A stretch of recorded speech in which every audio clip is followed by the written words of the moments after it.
여러분 안녕하십니까? 사주 장명가 장세진입니다. 사주에서의 기문관살은 말 그대로 귀신의 문이 열렸다는 의미가 있죠. 귀문은 귀신의 문으로 귀신이 드나드는 출입구인데요. 사람의 육체에 귀신이 드나들 수 있기 때문에 영혼 출입구라 할 수 있습니다. 과거에는 잡귀가 씌어 질병을 앓기 쉬운 살이라 했죠. 기문관살이 있으면 사당이나 공동묘지, 멀리 가는 것도 피하라고 했던 흉살입니다. 오늘의 영상은 기문관살 사주를 알아본 후 기문관살의 대응법을 알아봅니다. 귀문관살은 심한 정신적인 고통을 유발하는 흉살을 말하지요. 귀신이 들어와 있을 정도로 혼란을 유발하는 상태를 말하는데요. 귀신은 사람에게 영혼이 있다면 육체를 떠난 혼을 말하는 것입니다. 그게 일반적이지만 그냥 저 세상으로 가기에는 이승에 대한 애착이 너무 강하거나 또는 너무 억울해서 도저히 떠날 수 없는 상태를 말하지요. 사람의 육체와 영혼이 분리될 수 있다면 귀신도 있는 것인데요. 실제로 그것이 있는지는 알 수 없는 일이지만 명리학에서는 그 존재를 인정하지는 않습니다. 그러면 귀신의 문이 열려 있다는 기문관살은 도대체 무엇일까요? 그것은 귀신 들린 것과 같이 심한 정신적인 고통을 겪거나 혼란스러운 상태로 다른 사람들이 보기에 제정신이 아닌 상태인 것이지요. 그러기에 사주에 기문관살이 있다면 귀신 들린 사람처럼 심한 정신적인 고통을 겪고 혼란스러운 상태에 놓이는 것으로 해석을 하는데요. 이 흉살의 사주적인 쓰임은 원국에 있거나 운에서 들어오면 정신적인 혼란 상태가 될 수 있다고 해석합니다. 그래서 이런 기문관살이 있는 사람들은 귀신 또는 마귀에 씌었다고 하면서 굿이나 퇴마의식, 안수기도, 천도제 등을 권장받지요. 그렇지만 실제 여부도 확인되지 않았는데 이런 것들을 한다고 해서 해결되지는 않을 것으로 봅니다. 내담자 중에는 일시적으로 효과가 있었지만 6개월 정도 지난 후에는 더 심해졌다는 사람이 많았지요. 귀문관살을 정확하게 이해하기 위해서는 그 구성을 봐야 하는데요. 귀문관살의 구성은 자유, 인미, 추구, 묘신, 진해, 사술이지요. 지지에 이런 조합이 있으면 사주에 귀문관살이 있는 것이며 그 위치에 따라 쓰임과 해석도 달라집니다. 년지와 시지에 있으면 너무 멀리 떨어져 작용은 약하지만 그래도 어떤 작용에 의해 영향을 받을 수는 있죠. 월지에 있으면 부모나 형제 자매 등과 심한 정신적인 갈등으로 인해 매우 혼란스러워지고 지지는 배우자, 시지는 자식과 관련한 일이 발생한다고 봅니다. 또 한 글자는 원국에 있고 나머지 한 글자가 운에서 오면 그 육신이나 위치에 따라 해석을 하지요. 예컨대 일지가 오화인데 대운에서 축토가 들어오면 추고 귀문관살이 되는데요. 그 대운 10년 동안은 귀문 증세가 나타난다고 해석하는 것입니다. 또 여명에서 관성이면 남편, 남명에서 재성이면 아내 등과 관련지어 판단하게 됩니다.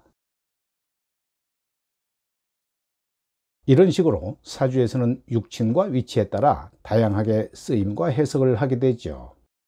위에서 살펴본 것처럼 대부분의 귀문관살은 원진살이므로 원진살의 작용이 귀문관살로 나타나는 것인데요.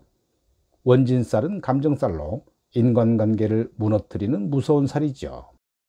이렇게 사람들 관계에 문제가 생기면 심한 정신적인 고통으로 나타납니다. 예를 들면 부부가 원진살로 서로 믿지 못하고 미워하고 증오하여 관계가 극도로 나빠지면 지옥에 있는 듯 하겠죠. 사람들과의 관계가 극도로 악화돼서 이혼이나 왕따, 사회에서 고립되면서 정신적인 피폐로 약해질 텐데요. 이런 상태가 되면 귀신이 있다면 들어올 수가 있고 그런 상태가 될 수 있는 운이 바로 귀문관살이 사주에 있을 때 나타날 수 있습니다.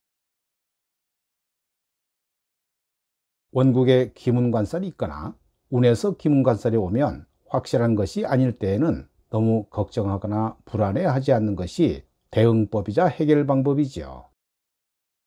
이의 작용은 마치 귀신의 작용처럼 없는 것을 있는 것처럼 느끼게 하는 등 정신을 교란시키게 되니까 귀문관살 운이 오면 그냥 무시하면 됩니다. 또 고민이나 고뇌가 극심해지는 것이니까 생각의 늪에 빠지지 않도록 즉시 그곳을 벗어나면 되지요. 저는 원국에 기문이 있기 때문에 운을 쓰는 저조차도 매우 견디기 힘들 때가 있는데요.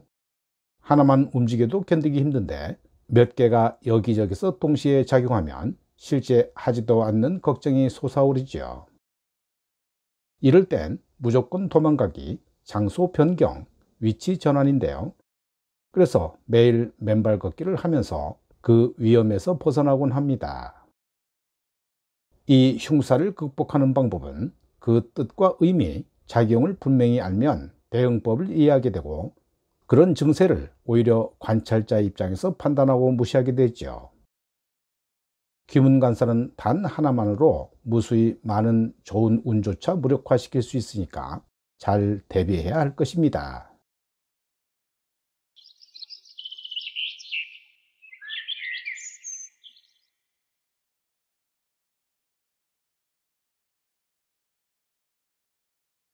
이 명주는 6월에 태어난 갑신일주 남명으로 관살이 강한 상태에서 천간에는 겁재가 중중하네요.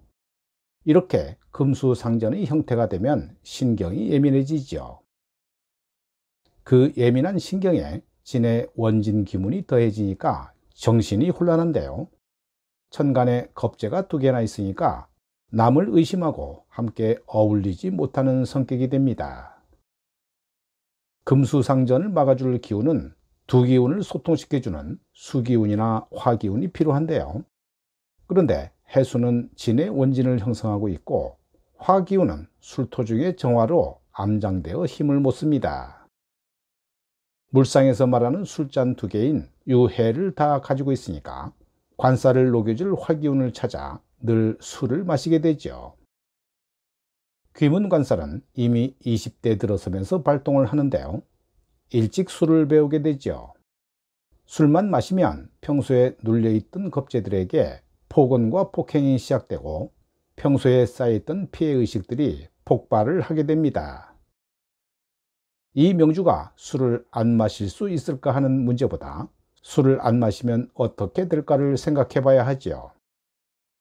이 사주가 화기운이 안 들어오면 옆에 있는 겁재들에게 눌리고 강한 관살에 눌리게 되니까 의기소침해지고 우울해져서 끝내는 정신적인 이상현상이 올 수도 있는데요.